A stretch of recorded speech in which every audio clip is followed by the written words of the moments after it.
The World Series returns to the Bronx for the first time since 2003. Former Yankee great Yogi Berra on hand. So was retired Army captain Tony Odierno. Throws out the first pitch. Then it's game on. Game 1 features a matchup between former Cleveland teammates and former Cy Young Award winner CC Sabathia. In trouble in the first but gets out of it. Raul Ibanez grounds out with the bases loaded. Cliff Lee dominant in the postseason, 2-0, and he was sharp in the first. He needs just 3 pitches to dispose of Derek Jeter. Then Mark Teixeira goes down to end the inning. A-Rod, a tough night, the first of 3 strikeouts. Top of the third, Chase Utley gets Philadelphia on the board, facing Sabathia. Appears to be out in front, but this one is up, out, and gone. 1-0 Philadelphia. Top of the fourth, Sabathia gets in the groove as he strikes out Ibanez. Bottom of the fourth, Cliff Lee, razor sharp. Strikes out Mark Teixeira, then A-Rod, and then to finish it off, Jorge Posada. He had 7 strikeouts through 4 innings. Top of the fifth, check out CC breaking one off against Pedro Feliz. Bottom of the fifth, a little controversy. Robinson Cano to short, Jimmy Rollins with the catch.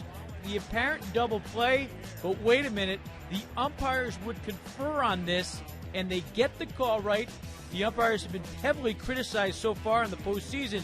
Jimmy Rollins, that is a catch. Hideki Matsui would be doubled up off first base after Ryan Howard would tag him. Chase Utley in the sixth, he strikes again. The tape measure shot to right center field. Second home run of the night, 2-0 Philadelphia. Top of the eighth, bases loaded. Raul Ibanez, a little insurance. He goes to the right side. That brings in a pair. 4-0 Philadelphia. Bottom of the eighth, everything going right for Cliff Lee. Check this out. Robinson Cano back, and it doesn't go through the box as Cliff Lee, the nifty play behind the back. Look what I found. And, yeah, Cliff Lee says, yeah, I had it all the way. In the ninth inning, fills up 6-1. Lee going the distance, strikes out Jorge Posada to end the game. Phillies take game 1 by the final of 6-1. Cliff Lee signs off on a masterpiece. He strikes out 10, scatters 6 hits, gives up just 1 unearned run, does not walk a batter. CC Sabathia pitched very well. He just made those 2 mistakes, giving up the home runs to Chase Utley. For more on this game, we head out to the stadium. Chase Utley made postseason history by reaching base in his 26th consecutive playoff game. And in the process, the Phillies second baseman provided the team with all the offense it would need with 2 home runs in the Game 1 victory. The approach that I was going to try to have against him was to try to lay off the slider, because the slider is a tough one to hit on the barrel, and try to hit his fastball. And I was able to do that. He left one kind of in the middle of the plate, and you can't miss those pitches against that type of pitcher. Chase is the kind of guy where if he gets into a little bit of a funk, he's going to come out sooner or later, and I think people were making kind of a big deal of it. And, you know, he's been there for us all year.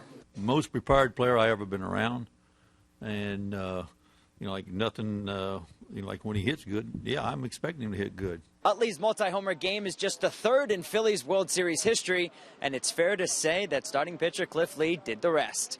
For more on the Yankees' reaction in Game 1, here's Pete McCarthy. The heart of the Yankees lineup, Alex Rodriguez and Mark Teixeira, a combined 0 for 8 with 5 strikeouts against Cliff Lee, as the lefty was able to flummox the Yankees lineup. And the Yanks, after the game, just tipped their caps. If you guys have ever watched a baseball game when a pitcher's on his game like that, you're just not going to get a lot of hits.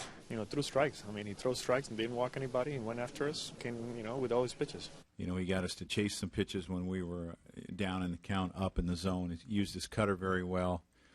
He used his curveball very well. I mean, he was really good. Over the last 11 World Series, the winner of Game 1 has gone on to win the Fall Classic 10 times. So the Yankees, with their work cut out for them, they'll look to A.J. Burnett in Game 2. Burnett yet to receive a decision this postseason. He'll be opposed by Pedro Martinez in front of what should be a raucous crowd in the Bronx. At Yankee Stadium for MLB.com, I'm Pete McCarthy.